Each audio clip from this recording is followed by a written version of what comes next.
ఇక సిఏఏను వ్యతిరేకిస్తున్నాం, ఓ వర్గాన్ని నిర్వీర్యమే దీని లక్ష్యము, ఇప్పటికీ అదే వైఖరితో ఉన్నాం. కేరళ సీఎం పినరయి విజయన్.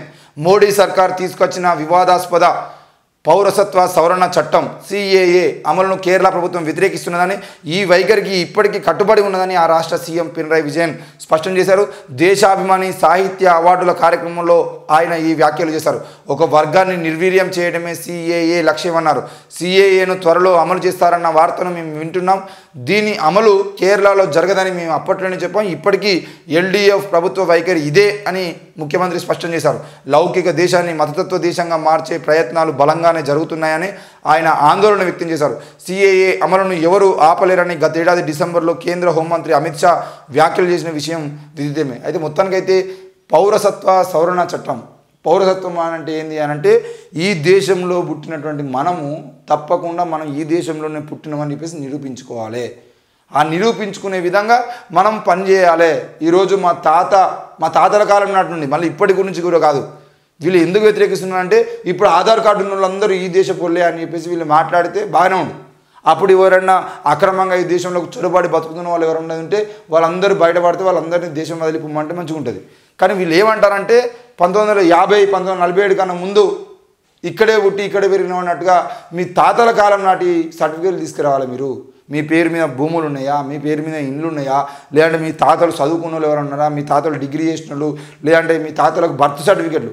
ఇక నాకే బర్త్ సర్టిఫికేట్ లేదు. ఇప్పటికీ రాకేష్ అనే పేరు మీద నేను వరంగల్ పోయి ఎక్కడ పోయినా కూడా బర్త్ సర్టిఫికేట్కి అప్లై చేసుకుందంటే నీ ఆన్లైన్లో లేదన్నా, నువ్వు మళ్ళీ నీకు ఒక అప్లికేషన్ ఫామ్ ఇస్తాం, అప్లికేషన్ ఫామ్ తీసుకుపోయి కలెక్టర్ ఆఫీస్లో ఇచ్చి దాన్ని నువ్వు ఆ కలెక్టర్ ఆఫీస్ నుండి ఫామ్ ఓకే చేయించుకునేదంటే అప్పుడు నీ బర్త్ సర్టిఫికేట్ అనేది వస్తుందన్న.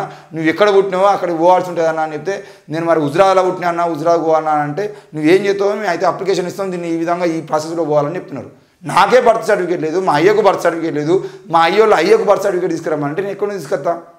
చాలామంది ఏమంటున్నారంటే సిఏఏ అనేది అమలు చేసేది ఉంటే ఈ దేశంలో ఎవరు మనోళ్ళు ఇక్కడ కాకుండా బయట నుంచి బయట దేశం నుండి వచ్చి ఇక్కడ మతాన్ని ప్రేరేపిస్తూ మతాన్ని రెచ్చగొడుతూ చేస్తున్న వాళ్ళు ఎవరు ఉన్నారో అనేది మొత్తం బయటపడతారని చెప్పేసి మాట్లాడుతున్నారు. అయితే ఇక్కడ మీరు గుర్తుపెట్టుకోవాల్సిన విషయం ఏంటంటే, ఈ దేశం లౌకిక దేశం అని చెప్పేసి మీరు అన్ని మతాల సామరస్యము, అన్ని మతాలకు ఇక్కడ పుట్టినిల్లు, అన్ని మతాలు కలిసిమెలిసి ఉంటాయని ప్రపంచ దేశాలకు పోయి ప్రపంచ వేదికల మీద డబ్బా కొట్టుకుని వచ్చేది మన దేశమే.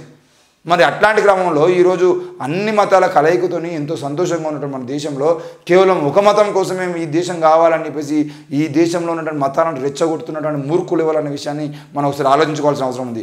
ఎవడు పాలనలోకి వచ్చిన తర్వాత ఈరోజు దేశంలో కులము, మతము, నాది నీది అనే ఆలోచనలు వస్తున్నాయి. అంతకుముందు ఈ దేశంలో ఎంత గొప్పగా లౌకిక దేశంగా ఉంది.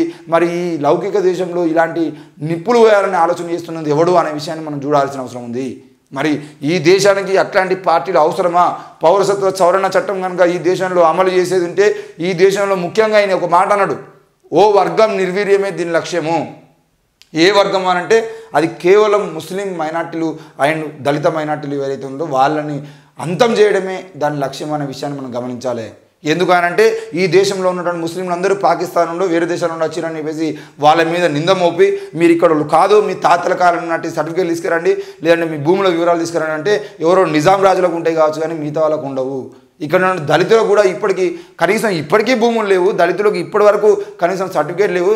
దళిత వర్గంలో దాదాపు 80 నుండి 90% మంది ఇప్పుడిప్పుడే మొదటిసారి డిగ్రీలు చదువుతూ ఉన్నారు. మరి వాళ్ళ తాతల కాలం నాటి సర్టిఫికేట్లు, తాతల కాలం నాటి బర్త్ సర్టిఫికేట్లు తీసుకురామంటే వాళ్ళు ఎక్కడ నుండి తీసుకొస్తారు? అసలు పుట్టినరోజులే లేవు కదా. ఈ దేశంలో పుట్టినటువంటి ఎంతోమందికి పుట్టినరోజు జరుపుకున్నా అంటే పుట్టినరోజు రాసుకున్నటువంటి పరిస్థితి లేదు. మరి అట్లాంటి క్రమంలో వీళ్ళు పుట్టినట్టు ఆధారాలు తీసుకురామంటే ఎక్కడ నుండి తీసుకొస్తారు?